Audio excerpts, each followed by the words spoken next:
Bonjour mes petites brebis, comment allez-vous aujourd'hui? Alors voilà, là je voulais faire une petite vidéo conclusion par rapport à toutes les cartes Final Fantasy que j'ai ouvertes. Il y a eu pas mal de choses, il y a eu une boîte de booster, il y a eu... Alors, je vais montrer au fur et à mesure. Donc il y a eu la boîte de booster, il y a eu le bundle, et il y a eu le commandeur Ishtola. Donc 3 produits différents pour la même extension.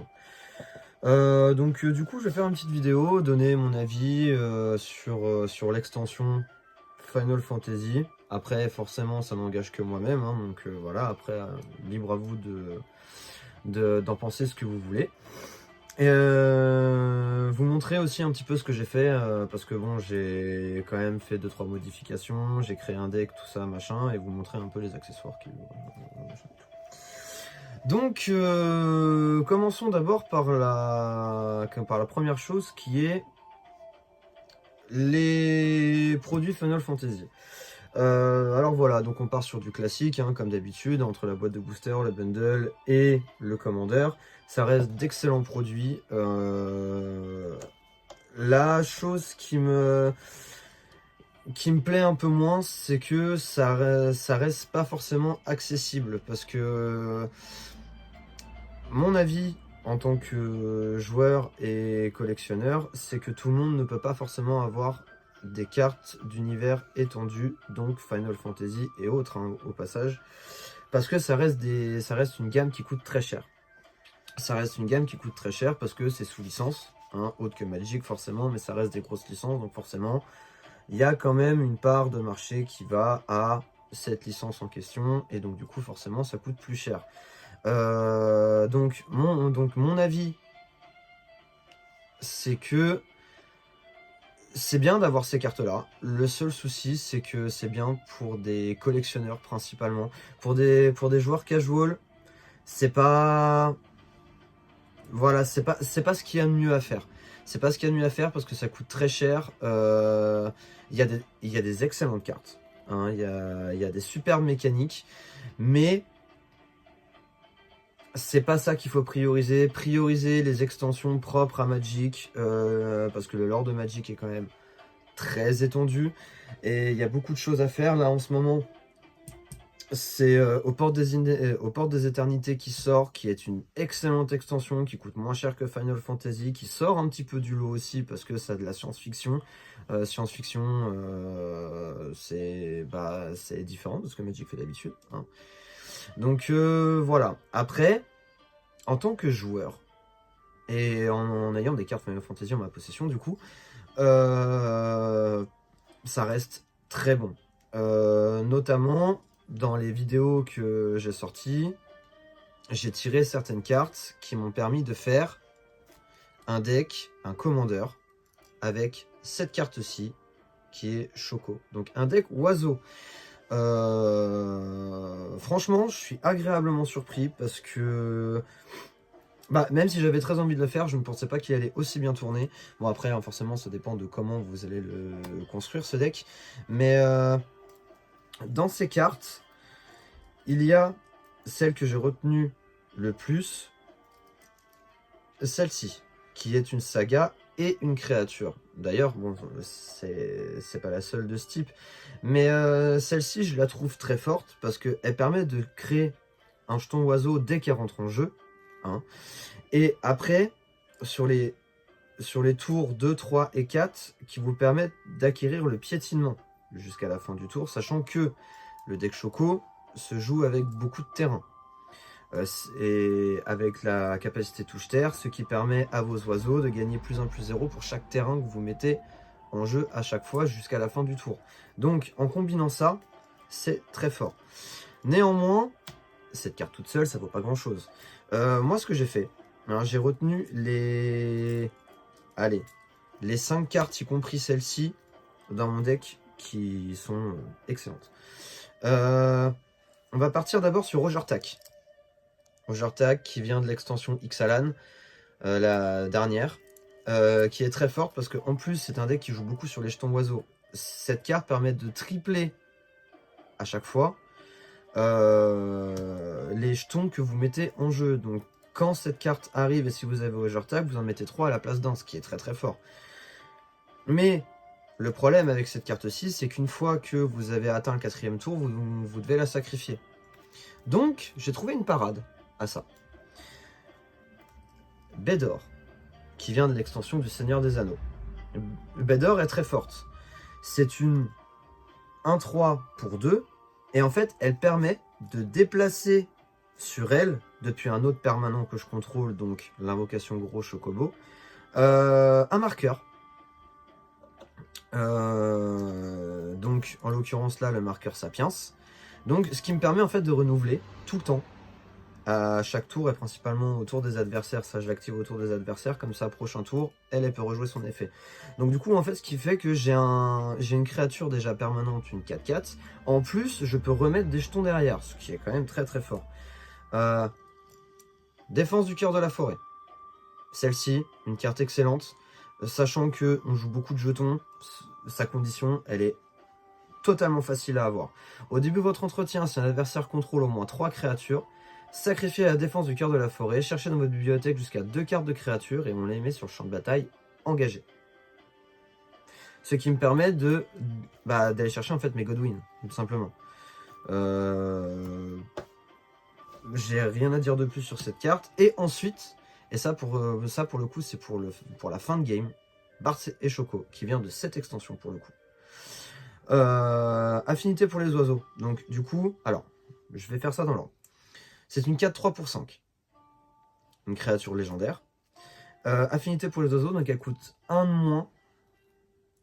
1 de moins à lancer pour chaque oiseau que je contrôle. Donc du coup, elle peut coûter que 2, ce qui est déjà très très fort.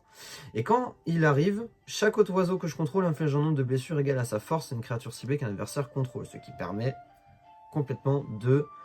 pas de l'étal board, mais au moins de détruire une carte qui vous embête, ni plus ni moins. Et donc du coup, de passer à l'attaque derrière. Je trouve à retenir de cette extension que les oiseaux sont vraiment très très forts. Très très forts. Mais il n'y a pas que ça. Il n'y a pas que ça. Tac.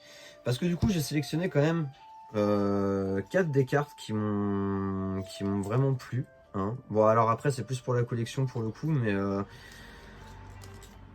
alors, Lightning, qui est un très bon commandant, je ne la joue pas encore, mais ça va pas tarder.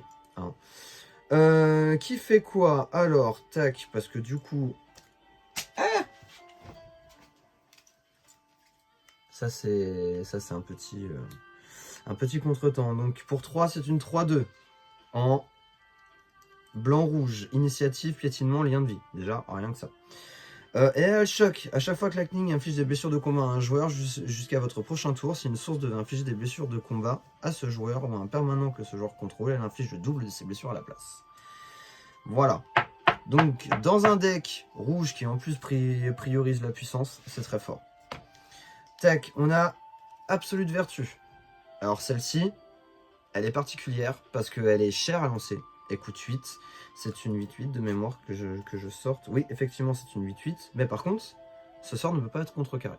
Elle a le vol et vous avez la protection contre chacun de vos adversaires. Inutile de vous dire que celle-ci... elle fait le café. Et ensuite celle-ci est un peu plus compliquée à jouer parce qu'elle joue sur les sagas. J'ai pas encore trouvé de deck qui permettait de la jouer. Mais inutile de vous dire que celle-ci est quand même magnifique. Hein. Mais de toute façon, toutes les cartes personnages sont vraiment très très fortes. Et très très belles. Et d'ailleurs, c'est ces cartes-là qu'on recherche le plus dans cette extension. Forcément. Hein, qui ont une plus-value. Parce que le truc, c'est que Final Fantasy, ça cote énormément. Et ensuite, une petite ville de départ. Et ville de départ, ça permet de jouer avec ce qu'on appelle les villes comme terrain, ce qui est propre à l'extension Final Fantasy. Mais bon, de toute façon, les terrains coûtent toujours très très cher, en règle générale, en termes de cote. Ensuite, hop, parce que ça, c'était mon impression en tant que joueur. Ensuite, en tant que produit, parce que bon, le bundle, hein, très belle boîte. Toujours 9 boosters avec un dé. Voilà, ce dé que je trouve mignon. Hein. C'est un petit mug qui est dessus. J'adore. J'adore. Produit classique, hein, mais qui fait toujours le taf. Ça permet d'avoir 9 boosters tranquillement. Ça vous permet d'agrandir votre collection. Et par contre, attention particulière au commandeur. Alors moi j'ai pris celui d'Ishtola parce que c'est celui qui me parlait le plus. Très particulier parce que j'ai pas l'habitude de jouer ce genre de deck qui se joue beaucoup sur le sort, le contre-sort. Et je le trouve très fort. Néanmoins, comme tous les commandeurs de Final Fantasy et comme beaucoup des extensions suivantes et précédentes, se joue beaucoup en multi. Donc en fait en 1 contre 1, malheureusement ce deck est bon à modifier. Si je devais donner un avis un petit peu plus étendu, je dirais que Final Fantasy est bien pour la collection. Mais après, à côté de ça, n'achetez pas de Final Fantasy si jamais vous comptez, jamais vous comptez avoir une collection fiable et propre, parce que Final Fantasy ça coûte très cher et plus vous en prenez, forcément moins vous pouvez vous prendre des autres. Moi ce que je vous conseille, si jamais vous prenez du Final Fantasy, c'est pas faire des decks avec les Final Fantasy justement, c'est juste à améliorer vos decks, ce qui vous permet d'avoir d'autres mécaniques dans vos decks déjà préfaits.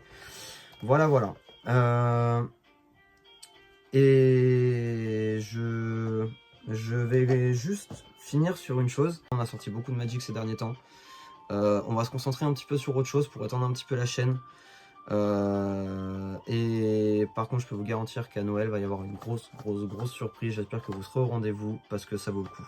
Vraiment ça vaut le coup. Au passage, mes petites brebis, au lendemain de cette vidéo, il va y avoir la partie de Mage Noir faite avec Kay, ma caméraman, qui va sortir. Donc je vous invite à regarder la vidéo. Et n'hésitez pas à liker, partager, montrer à votre famille, à vos amis, peu importe. Mais ça nous ferait extrêmement plaisir que vous fassiez ceci, ça nous soutiendrait. Et n'hésitez pas à lâcher quelques petits coms pour dire ce que vous avez pensé de tout ça. Sur ce, mes petites brebis, voilà, c'était tout. J'espère que la vidéo vous a plu. C'était un petit peu concis, mais de toute façon, je vais pas faire non plus une grosse vidéo pour expliquer ce que j'en pense non plus. Je pense que vous avez compris. Je vous souhaite de passer une bonne journée ou une bonne soirée, suivant l'heure à laquelle vous regardez cette vidéo. Et je vous dis à plus tard. Tchuss!